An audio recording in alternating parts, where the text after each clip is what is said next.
manager, and Rob Rowan, and we're just talking about X-Able, and you mentioned softball. Yeah, you guys have been real busy since we last saw each other in January there. Signed a contract to cover wheelchair softball, so that's exciting. A lot of people excited about what X-Able is bringing. Well, not only that, we were at college wheelchair basketball finals. Yeah. That was very exciting, and we'll be at the Veteran Games and I think the Junior Disability Championships, among other things. And look at Andy, what perseverance. Just takes a hit, keeps going, takes a hit, and just... Well, that gave them the 17-12. They're up by 5. And looks like Sharp has a game plan, try and keep the ball in Joe's hand. Oh, look at that. That's going to stay that way. I don't think it changes. Andy, a reach, usually you don't want to reach in the back court because they only had another 4 seconds to get it forward. Now they'll have a fresh clock. 15. The shot clock won't reset, but they have another 15 to get it up. Oh, tall guy. Yeah, that was a great catch. A big inbound. You're right about that, but it's so funny. I'm so used to in basketball where that would be. The clock stays. Oh, look at this. They still... This is our second full year with the shot Look clock. how tough they're making it. Chuck, look how tough they were. Big turnover right there. That was there. There it was, another turnover. He just needed another second. Good pressure by Sharp.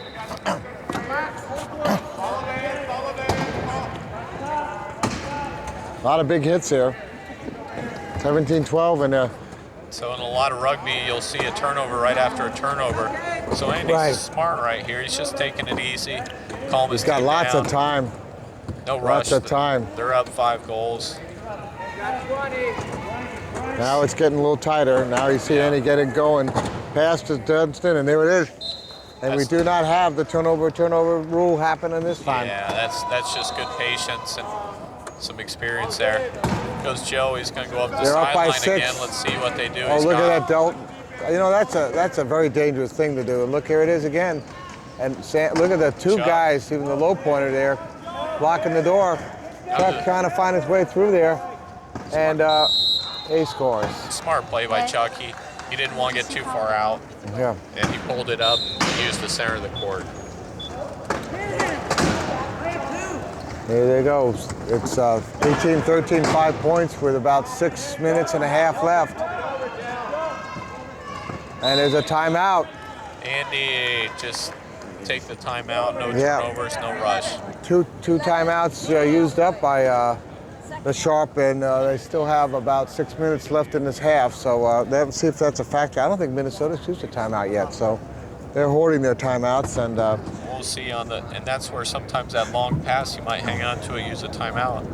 That's a difference in points early, which can make a big difference later.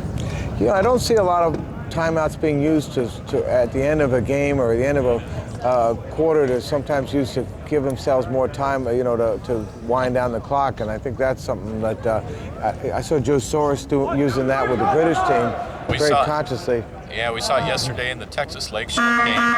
There was about 20 seconds left. Norm Lidock waited till 1 second, called timeout, and then reset the 15 shot clock so they could get a last goal. So it can be used very strategically.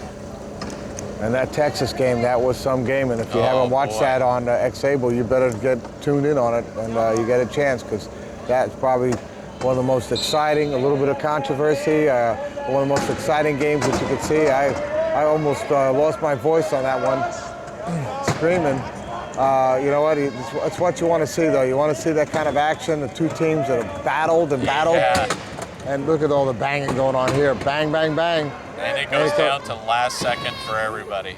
There's 7 seconds left. They may have to use their timeout if they don't get anybody for free. The time. Wow, right at the second. I did not think they were going to pull that off. And Andy just kept his cool and just kept banging his way through and found. Let's see, it looks like we have a new lineup for Sharp. They put in Paul Richards, 0.5 for Sharp. Yeah. And Greg, a 3.0 player for him. So they run a balanced line, 3 ball carriers with a picking chair. Let's see what they can do with that. Yeah, well, talking about Paul, he's a veteran player with them, very smart. Last year, he was a Division II best player. Yep. And this year, for the Great Northwest Invitational, he was the best .5 player. So Paul brings a real intensity and a lot of smarts to the game. And I haven't seen Paul play that much, and I'm looking forward to seeing what he's got out there. And you were mentioning, who was the other player? Greg Hasrak. Yeah, Greg. 3.0 player. Yeah, let's see what Greg brings. It gives a little bit of rest there. They got Delman and Greg out there, and Andy. It's an interesting lineup. Give Sam a few minutes out there to take a breather. They're smart. They drop in the key, no rush here. They're up a few goals. Minnesota looks like they have to play a little Ironman rugby to keep their best players, try and get this thing back to a good score. And look at Chuck trying to find a hole that did not exist. Oh, good play. 4 in the key.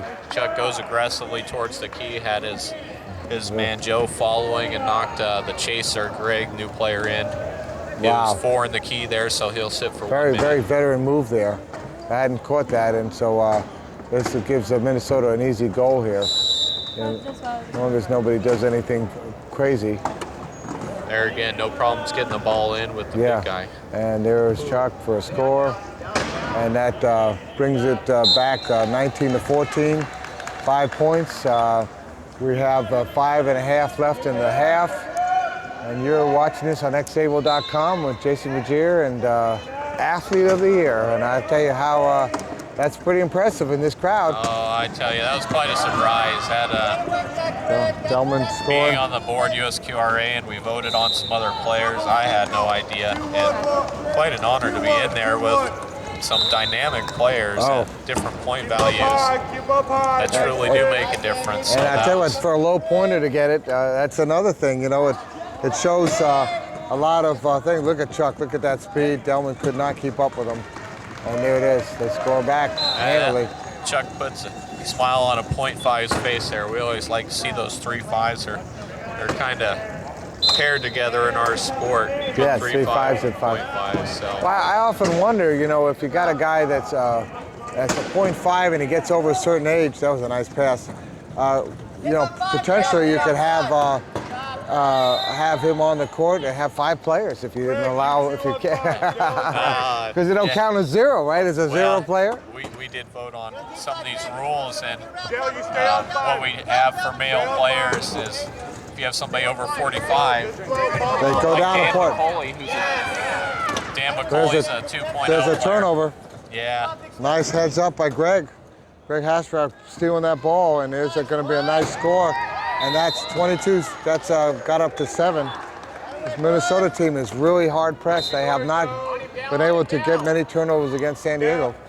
But yeah, I was going to say, you know, when you get over 45, Jason, there's that opportunity. You could be a 0.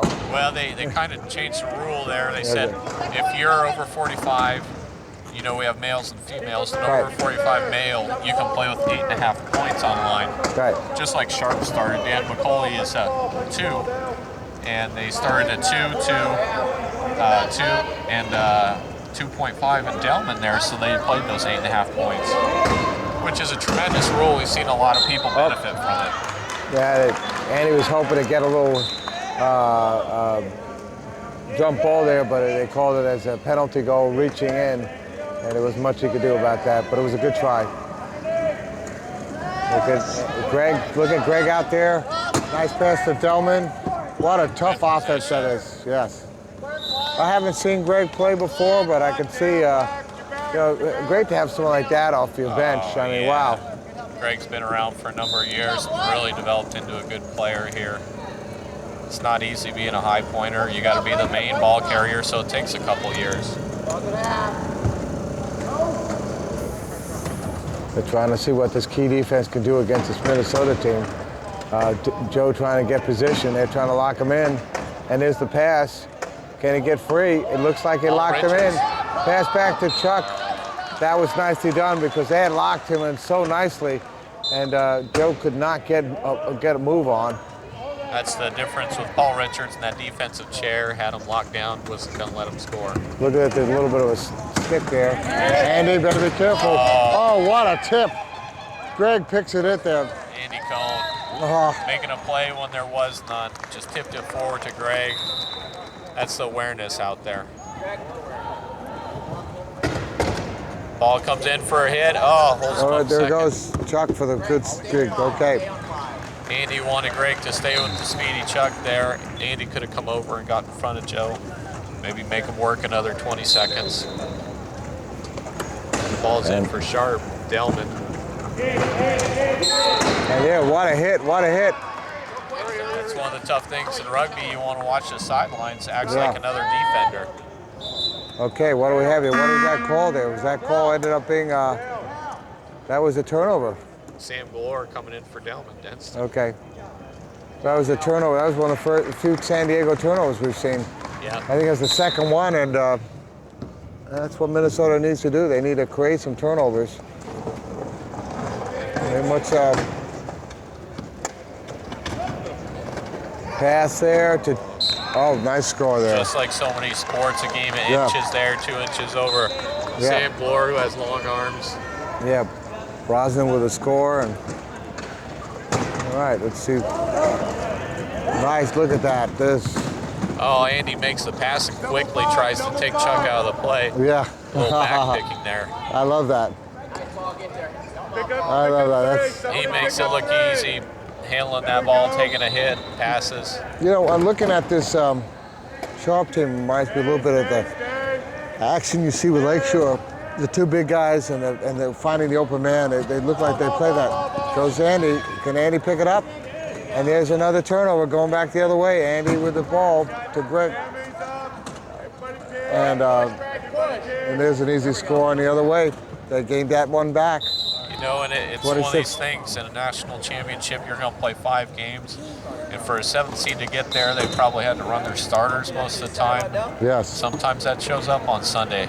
Not their fault. They're giving it everything they can all the time. Well, I don't think Sharp had that many easy games either. No. D2 was very competitive all across the board. Yep, just Chuck for an easy score. With 2 minutes left, 26-20, we're looking at a 6-point game here, and I think the Sharp would like to go in there with at least 6 points on the scoreboard when they go into the second half. Yep, they had the arrow at quarter. We haven't had a jump call, so they'll score and be looking to see if they can get that arrow back at halftime. Oh, look at Andy, just missed Joe. Joe's wanted to give him a good crushing block there, and he's still... Yeah, the patience there just to hang on the ball. 18 seconds, look at that, finds him. Has to rack in there, and easy score. Chuck hits him over. Now we're 1 minute and 23 seconds. We're starting to look closer at possessions and what that means. Yeah, see how quick Minnesota can score. If they can score quick, then Sharp get a goal. They might have an opportunity for a last goal. Okay, there's a turnover. There's another turnover, Sharp. Wow. 1:15, so they need to score this before the half. Yeah. So what? Yeah. They should score here pretty quick, so Minnesota, if they try for the last goal, will have enough time to get the last one. Get the last one, and there it is. Andy Cohn taking that nice pick there. Okay, Minnesota really down by 8 now. They've made a couple of turnovers here. They caused the San Diego one, but then they made, look at Chuck getting open, and can he pick it up? Yep. That once he gets open. Scores quickly. That's what Minnesota need to do. There's 48 seconds left. Well, so Sharp has to score even if it's last second. They still have 8 seconds naked. Yeah. That's very doable. And it's going to probably be more than 8. So let's see what, especially with the speed of Chuck, let's see what the Sharp could do. Okay, nice pass to Sam Glore. He's just going to get it. Let's see how quickly he holds on to it. I think he's slowing this down a little bit. So Andy Cohn, they got a lead pass there. Reach in. And he called his team back to the key because he knows Sam's going to score easily. There's 30 seconds left on the clock. They did not use up a lot of time. So let's see what happens here. Let's see. It's 8 points again. First quarter, they scored too early and let Sharp get down there. Hopefully they show some patience. Score with under 10 here and can get a stop. Chuck waiting, looking for an opening there. 10 seconds left. They would love to score. Oh, big look man at that. steals it. You got position. Oh, Sammy going for the reach there. He could have had a jump. He was hoping for that jump ball. Well 4 done by seconds Minnesota. left. 4 seconds. I don't think they're going to do anything fancy. And that's going to be the end, 29-22. 7-point lead. San Diego sharpening their edge on Minnesota here. And we'll be right back for the second half on xable.com.